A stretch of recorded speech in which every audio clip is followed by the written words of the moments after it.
세계는 지금 전기차의 대중화로 인해 크게 변화하고 있습니다. 전기차는 환경 친화적이고 에너지 효율이 높으며 운영 비용이 낮다는 장점으로 인해 많은 나라에서 점점 더 확산되고 있죠.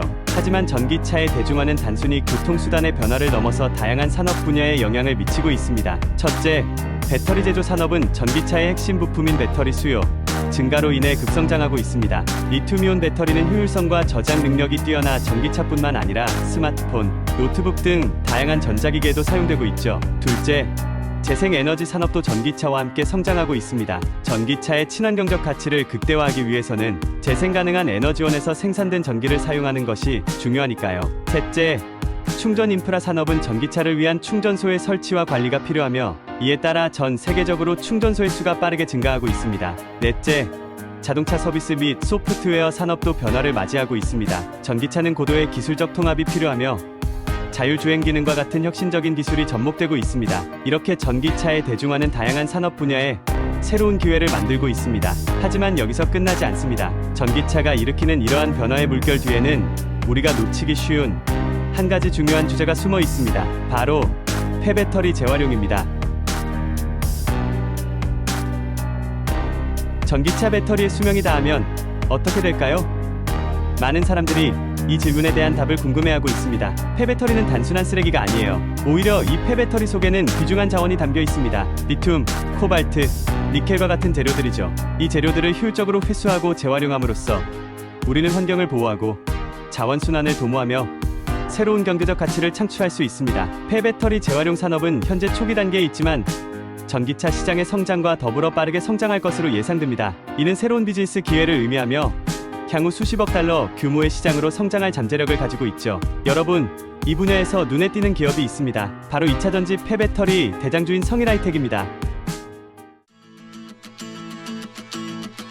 전기차가 확대되고 2차전지 산업이 확산될수록 폐배터리 수요는 커질 수밖에 없습니다. SN 리서치에 따르면 폐배터리 시장은 2025년부터 15년간 연평균 성장률 33%로 성장할 것으로 예상됩니다. 2040년에는 규모가 200조 이상, 2050년에는 600조에 이를 것으로 전망됩니다. 시장을 마냥 긍정적으로 바라보기보다는 신중하게 접근해야 할 것입니다. 하지만 전기차 침투율이 15% 수준에 불과한 현재 상황에서 폐배터리 산업이 커지는 것은 당연한 이치입니다. 최근 열린 글로벌 폐배터리 핵심 광물 공급망 컨퍼런스에서 2050년 넷제로 달성을 위해서는 폐배터리가 필수 요건이라는 주장이 나왔습니다. 폐배터리에서 광물을 추출하는 것이 직접 채굴하는 것보다 훨씬 빠르고 채굴 및 버려지는 배터리로 인한 오염물질 유출도 최소화된다고 합니다. 또한 특정 국가에 집중된 공급망을 다각화함으로써 안정적인 공급망 생태계를 만들 수 있다고 합니다. 장기적으로 폐배터리 산업은 점점 더 중요해질 수밖에 없습니다. 미국과 EU 모두 정책적으로도 적극 지원하고 있습니다.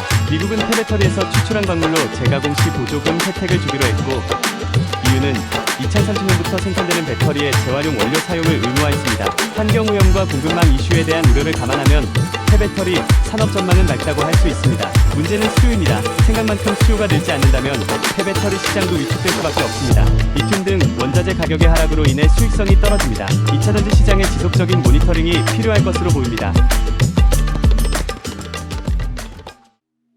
성일하이텍은 폐배터리 리사이클링으로 2차전지 및 산업용 소재를 생산하고 있습니다. 전처리, 후처리 공정을 모두 갖춘 폐배터리 대장주입니다. 폐배터리 기술은 전처리 공정이 핵심입니다. 후처리 공정 기술은 기업별 차이가 크지 않습니다. 최근에는 각 기업들이 전처리 공정을 확대하면서 경쟁이 점점 심화되고 있습니다. 성일하이텍은 배터리 파우더와 스크랩에서 원료를 추출, 탄산리튬 등의 2차전지 소재로 제품화하고 있습니다. 분해 시 나오는 배터리 스크랩은 파우더 대비 부피가 크기 때문에 운송에 부담이 됩니다. 그래서 글로벌 각지에 리사이클링 파크를 두고 블랙 파우더로 제조한 후 국내 하이드로 센터 부산으로 가져오고 있습니다. 리사이클링 파크는 말레이시아, 인도, 헝가리, 폴란드, 미국, 인도네시아 등에서 운영 중입니다. 일부 지역은 공사 중입니다. 리사이클링 파크는 미국, 유럽 등에 추가로 확대할 계획입니다. 순조롭게 공사가 진행된다면 2024년에 약 17만 톤 규모의 생산 능력을 갖추게 될 것입니다. 약 10만. 하이드로 센터는 군산에 2개의 공장이 있으며 제3공장을 건설 중입니다. 3공장은 기존 1공장,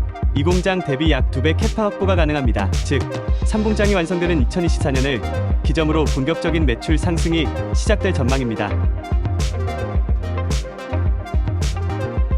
작년 대비 코발트 매출이 크게 줄었고 다른 제품 매출도 큰 변동 없이 현상 유지 중입니다. 2023년 매출은 작년과 비슷한 수준으로 예상됩니다. 다만 영업이익률은 다소 하락했는데 관련 제품들의 가격 하락이 반영되었기 때문입니다. 게다가 군산삼봉장을 비롯해 해외 각지의 리사이클링 파크, 자회사 및 NCM 액상 제조를 위한 투자 등이 진행 중입니다. 또한 곧 완공될 군산삼봉장의 인력 배치를 위한 인건비 부담도 무시할 수 없습니다. 2024년부터 신규 공장의 생산이 부분적으로 시작되겠지만 본격적으로 이익이 높아지는 건 2025년부터가 될 것으로 보입니다.